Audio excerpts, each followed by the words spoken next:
How we doing, everyone? Welcome back to another edition of FSI's NASCAR DFS Pick Show. I'm your host, TK Nation 47, joined with Mega Ruler 31. Mega, good evening. How did we fare in the Xfinity race today? We felt really strong heading in. Man, give us a quick breakdown of our tilt today. Could we have stopped the race like with 3 laps to go when like we were winning thousands and Cole Custer's brakes exploded and he runs into the wall? And I mean, I still made out pretty well. I think I put in like $86 and won like almost 400. So it was a decent day. Yeah, I profited about 250, but I was up about $400 or $500 with Custard in third. Yeah, I sent you the screenshot. I was up with like over 1,000, and yeah, I was actually flirting. I was flirting on taking down the chrome horn there. I was like I was tied for second with, I'm presuming, a viewer because his lineup was almost identical to mine. I saw it. I saw what you were about to do. I'm like, oh my God, this is about to be a monster day for both of us. I mean, we had it perfect. We were we were 2 laps from the nuts. Just a heartbreaker today on Xfinity with Cole Custer going down, but the process is good. Yes. Yep. The process is good. Hopefully you all listened to the Xfinity video and you were led on to those good plays. Repay us with a like and a comment and just all of that goes a long way. Bringing us and our video to the forefront for every viewer to see. That's really all we ask, because Mega and I do this. We get on, we talk racing. It helps us build our lineups, and it helps you build yours. So really, we're all in this together, trying to win money from the website, not from each other. All right. We have the KWIK TRIP 250, quick with a KW. Presented by Jockey Made America, the Road America road course for 62 laps. Let's stick to that same process. Let's kick it off here with a little bit of strategy. Break us down. Is there any kind of outlying strategy before we get into picks? Well, this isn't like the other race where we had somebody that screwed up qualifying and was like in the back. Like William Byron's pretty far down there, but he's not starting to last like Allmendinger was, and who was like a really biggest lock of the year. So I think in just seeing how this race played out, and a lot of the guys that started up front ended up finishing up front, and I don't know, it looks like there was a lot of attrition here. Like I was at work, like I work in retail, so I was like really busy, so I couldn't pay a lot of attention. I tried to watch the end of it, so I tuned in just as soon as Cole Custer crashed, and I'm just like, why? I should just let it. I should have just let it play out. Because I was getting excited. I'm like, wow, 3 laps left. Look how much I'm up. I got to watch the end of this and sweat it out. And then I was just like, why did I even turn it on? The dark cloud came over us. Yeah, no. but yeah, it did look like there was like a lot of cars out of it. So I don't know if there was like mechanical failures or I can't imagine there being like a major like pile up on a road race. But I mean, I think we did see that. Yeah. Yeah. Someone spun out at the start or at the top of the hill where there was like a big dust spot and like you had the overhang. Someone spun out and it took out like I would say 5 to 8 cars, including Brandon Brown, which was pretty chalky car that we didn't have in one of our in one of our big lineups. We usually do 3 cash centric optimal builds. We didn't have Brandon Brown in that, and that's what propelled us to the top. We didn't have those chalky guys that wrecked in that big wreck. We had a different build, and that's what really had us up there. But yeah, it was if you had to hold on with brakes, a lot of pit strategy came into play. Fresher tires at the end were a big teams were jockeying for being the last one with the freshest tires, because it was really easy to make up ground with the long solo lap. It really made a difference.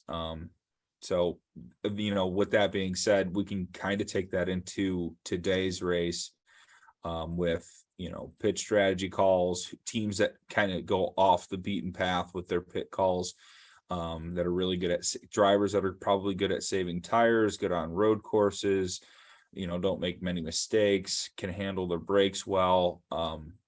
yeah, that's kind of why you see the names that you see at the top. And with that being said, let's get into it. Let's talk about the guy sitting on the pole as Mega does his thing.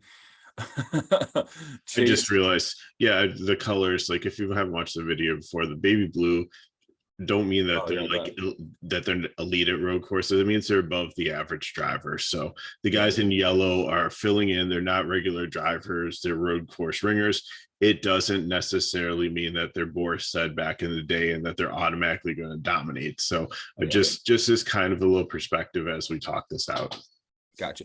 Okay, Chase Elliott, winner of the pole, 11-1, won this race last year. Ran a pretty fast lap in qualifying. Wasn't his best, I would say, in practice.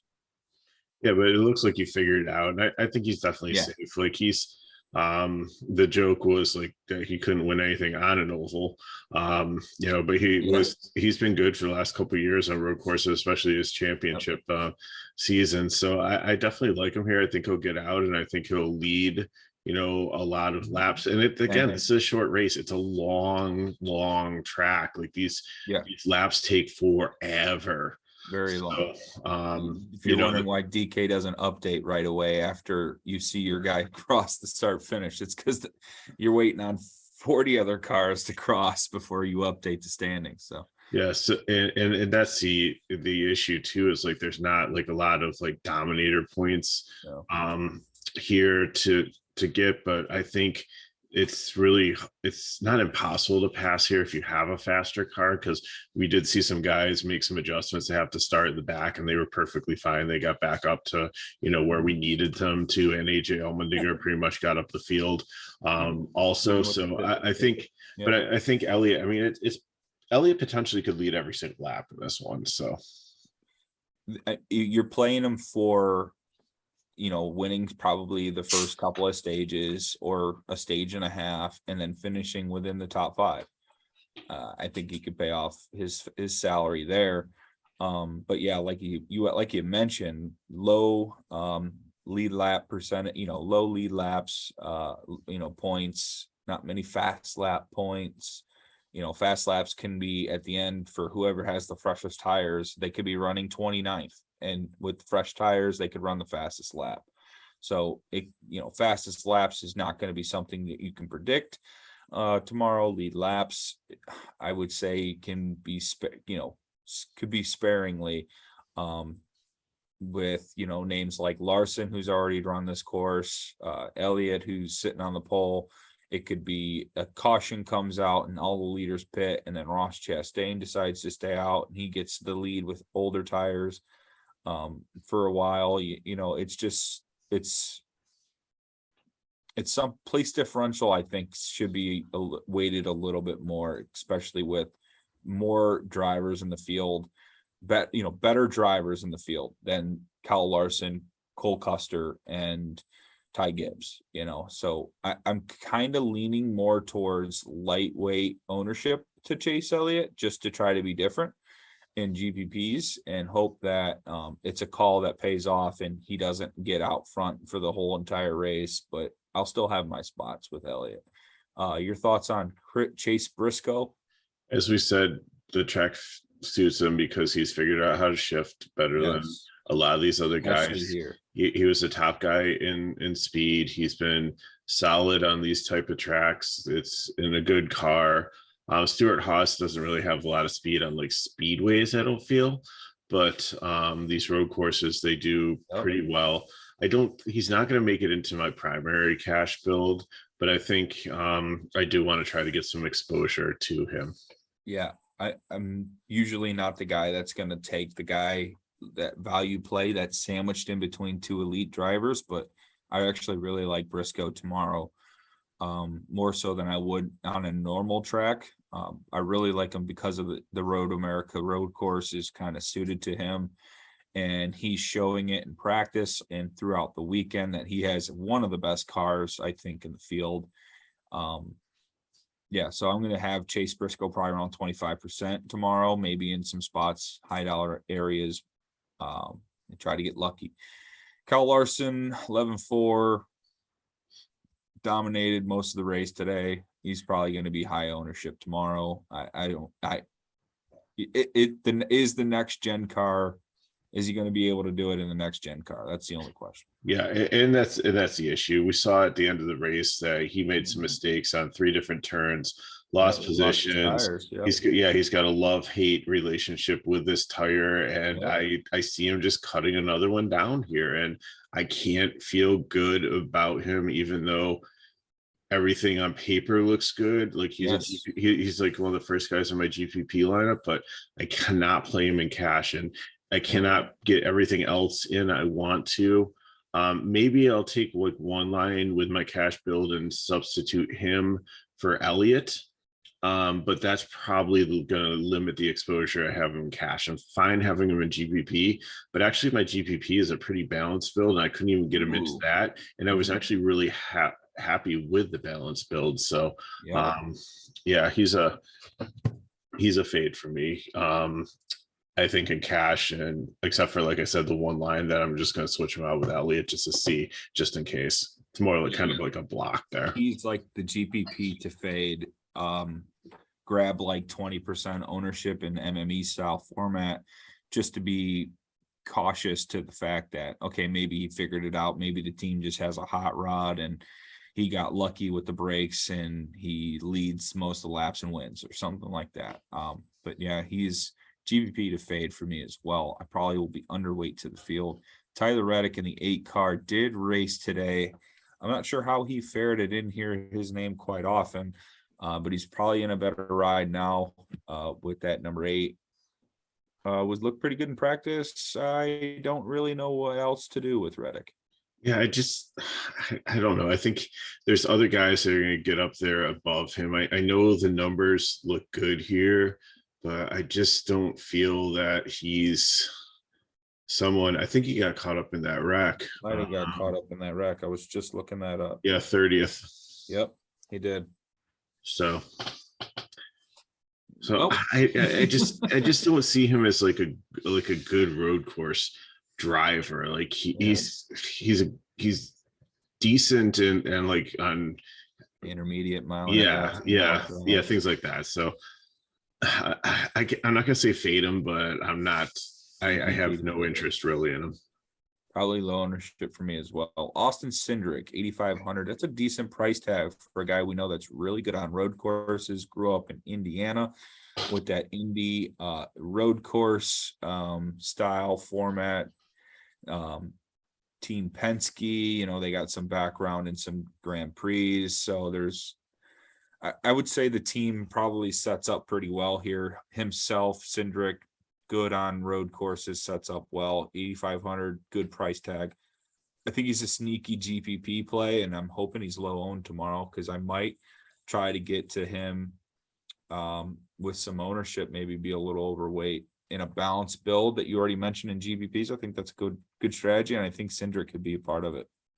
Yeah, he was doing really well at last season at this track, and was really good in Xfinity. So I have him listed as cash, but he was like the 3rd guy into my GPP lineup. So I do really like him to finish in the top 10 and have a good day tomorrow. Yeah, he I believe he started 5th, and yeah, he had a pretty high rating last year in this race, but I think he did wreck out. But yeah, I don't mind Austin Cindric and GPPs. Michael McDowell, pretty good on road courses, 6,800. He is unfortunately starting 6th. I was hoping to get a worse starting position so I could lock him in for today, especially with the way he's been running lately. Michael McDowell's been on fire. Do you think he can finish where he starts? He did in the last road course. I believe it was Sonoma, where I was just like, oh, hell no, I'm not playing him starting like 6th or 7th or whatever. And he hung there the whole race. So it is possible. GPP, because I'm not like completely sold he has enough floor to play in cash, but right. Yeah. He's got some upside. He's like you said, that Sonoma, I mean, he's been on a great run of form. So I'm not going to ignore McDowell. He is an interesting play, and I wonder what the ownership looks like. Chris Buescher, 6,300. I'm gonna fade. He's too far forward. However, apparently he did test the tire in this car at this track because he was able to, you know, he and Kozlowski did really well, and it seems like they compared notes from that and have been decent on road courses. But I think I don't know, he's GPP to a fade. Like you can't play everybody up here, and I'm I don't know. The price is decent. Maybe I'll just into a GPP. Yeah. Well, here's the thing, like Buescher, yeah, they might have tested the tire and they might have all these fun notes and everything. Well, now they got to drive the other drivers, Right. and he's not the road course guy that jumps out to you and you True. think of road course. So it's like, yeah, okay, he tested the tire, heck of a 1-lap speed, but now they got to race against, 15 other guys in turn 2 and turn 3 and then back down this back, you know what I mean? So now it's a different world when you put all that in together, and I think he gets bottled out. And I wasn't planning on having any Buescher either. Alex Bowman, 8,200. GPP. He was a part of that Coda wreck with Chastain and Allmendinger at the end of the race. I mean, so he has some road course, history. Yeah. So what are your thoughts? Yeah, I just he's been like, if you look at the road course rating over the last couple of years, he's been top 5. Like he hasn't won a road course, and he's closer to 5 than 1. So he's a GPP because I think he's in play here, but he's not somebody that I'm making a priority to play 8,200. I'd rather play Cindric for like 300 more. I agree on that. I'd rather play Cindric. I think Bowman, low ownership, you might be able to take a stab at him, but probably best for the 150 max. For me, Joey Hand, ringer in the 15. He does typically do well on road courses. Starting too far forward. I know he's cheap here, but it's a Rick Ware car. True. So I don't know if it's going to make it that far. Right. And I haven't seen anything that has like Stuart Haas backing or anything like that. So I'm skeptical. Yeah, I just don't know what the upside is. If he finishes where he starts, or maybe he finishes somewhere in the top 15, he might pay off that 5,200 because of the finishing position, but he's still gonna, I think, at some point lose points, and I'm worried how many points is he going to lose. So I'm nervous for that price tag, or I'm nervous for that starting position. Price tag, you could sell me, but I'm not sold. Cole Custer, we just saw what he was doing today. 6,100. I can't say I like him scared here because he and it's nothing to do with Xfinity. He did well there. It's a completely different car. He hasn't been doing well in this series. I know that he qualified up here, but I'm out. Yeah. So I think Stuart Haas, like you said, does have some speed. Same thing with Kozlowski. I'm just like, if you want to play these guys, they're okay, but and I get it with the price point, but I would take Cluster over Kozlowski simply because you're saving $500, and he was almost top 10 in practice speed, and Kozlowski was just in the top 20. So but we need to keep moving because we're like running out of time here. Oh, okay. Chastain, we'll just start rattling them off. Chastain and Kyle Busch, these guys are pretty much similar. I think Chastain, we need to spend time on because he is a priority. He is one that has the Trackhouse, as we talked pre-show, Justin Marks, road course driver. These cars were designed based on the cars that he used to race on road courses. This car, as we said, like in the beginning of the season, was designed to be a road course car that could drive on an oval versus having oval cars that were converted to drive on road courses. Back in the day, you used to have 2 separate cars that you would drive. So Ross Chastain, I think 12th here. I think he is going to be highly owned, and he is a 3rd fastest in practice. And I think he is definitely someone that's aggressive and will work his way up by hook or by crook to get to the front, could lead laps. So he's fine. Kyle Busch, on the other hand, I think we need to look at this next block altogether, because I thought qualifying got rained out at one point, because how on earth are all the Joe Gibbs cars in like the same qualifying? Like, Yeah, Yeah, I mean, that is the interesting. chance that that happens on an actual like qualifying, like open qualifying and not like some formula thing is very rare. But these Toyotas have lacked speed. Bush and Bell are the best road course drivers here. Truex used to be, but he's not as much anymore. Neither is Denny. So I am really not interested in Kyle Busch is usually the first one into my GPP lineup. This week it's going to be Kyle Larson over Bush. Ooh, Um, and but Christopher Bell at 8,900 is the only one that I really, really like here. And yeah, that's a major play this week. he was the second guy into my cash lineup. Yeah. Yeah, Christopher Bell, I'd say is like your Or not my fourth cash prime. lineup, my GPP lineup. So right now, my GPP lineup, I have Bell and Cindric. If Yeah. you're keeping score at home, I think Christopher Bell should be like your fourth prime play. I'm going to have a lot of exposure to Bell tomorrow. Finished second in this race a year ago. You know, he had 12th in practice speed, but I think but it was a Toyota, different car. These next gen cars from Toyota right, on road courses have not been able to keep up the speed with the rest of the pack. true. I mean, they're not exactly like Aspire Motorsports I or was going some to say, Rick Ware or there are something like still that. But yeah. Gibbs cars. So I still have you know, with a practice, I think they'll still have a better chance of making the adjustments that they need to make. And, you know, you're going to have Kyle Busch, Denny Hamlin, Truex, Bell trying to overtake spots from Keselowski, Custer, Hand, Busher. So I think there's room to move up. And I think that place differential, which is going to be king here for a short amount of laps, I think that makes Kyle Busch, Chastain, maybe Denny Hamlin. He's not really much of the road course guy. I mean, I know he's a good driver, and same with Truex, but I prefer Chastain, Busch, and Bell to make the big jump. And I also expect Daniel Suarez here at 7,700. Now you said fourth prime. He's the fourth. He would be That's fair because I debated him and Justin Haley. So he would definitely he's going to be chalky. He won Sonoma. That's fair. He's won a road course, right? Yeah, he's going to be pretty popular. Yeah. Makes sense. Price is good. So yeah, play a lot of Daniel Suarez in cash. Yeah. So now I don't disagree. So now we run into two Penske cars here, and Logano and Blaney. Blaney by far is better road course driver than Logano. Yeah. Both cars have shown a little bit of speed here, but Blaney definitely more than Logano. Blaney was the first guy in my GPP lineup. So I started out with Blaney, Bell, and Chastain. Or not Chastain, Cindric. Yeah. So I like that. I like Blaney more so than Logano. I don't think Logano is going to be a big part of the player pool, maybe just a small pinch, but probably going to have a decent chunk on Blaney. But I might prefer Bell and Suarez to him. But yeah, I think Blaney's going to be in the player pool in the mix. I think he's good here. Dylan, not so much. He's turning into Ryan Newman. Okay, he is like such a neutral play here.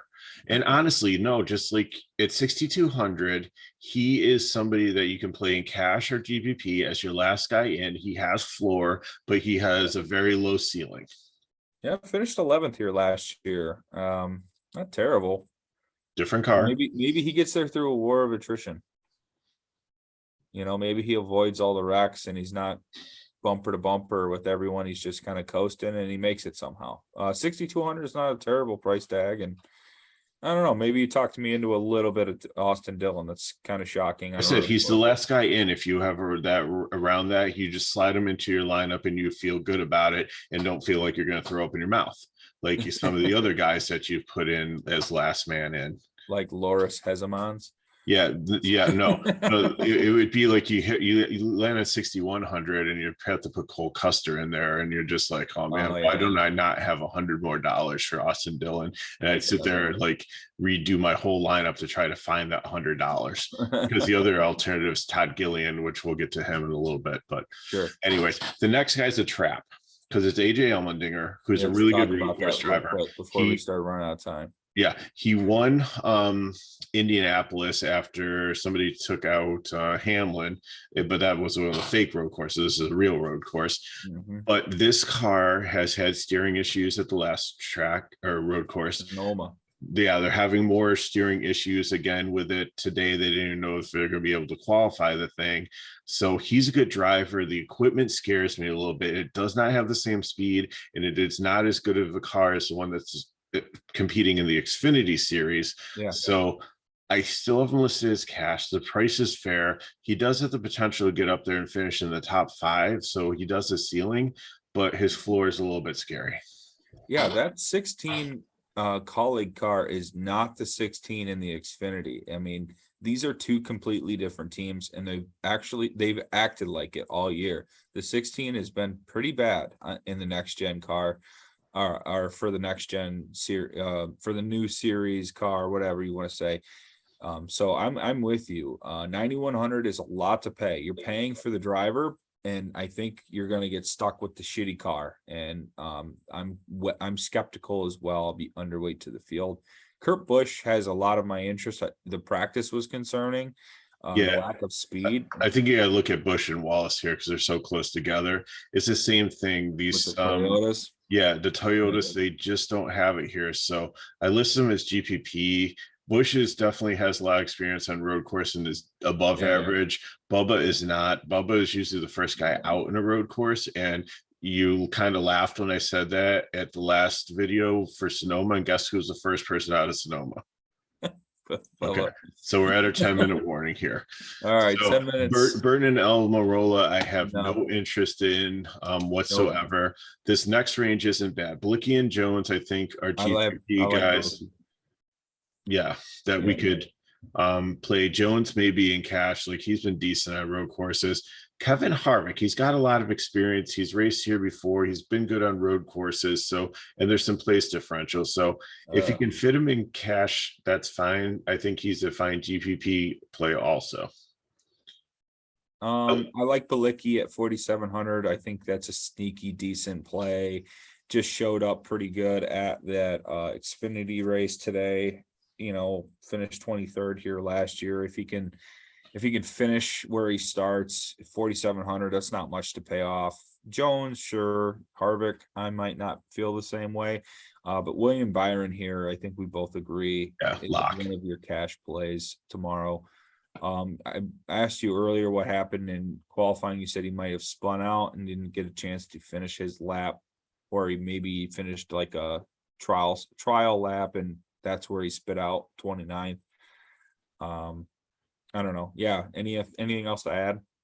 No, I think that just with how well he has done on road courses, the Hendricks cars were not good on road courses, but they've made a lot of progress recently from earlier in the year with this program, this new next generation car.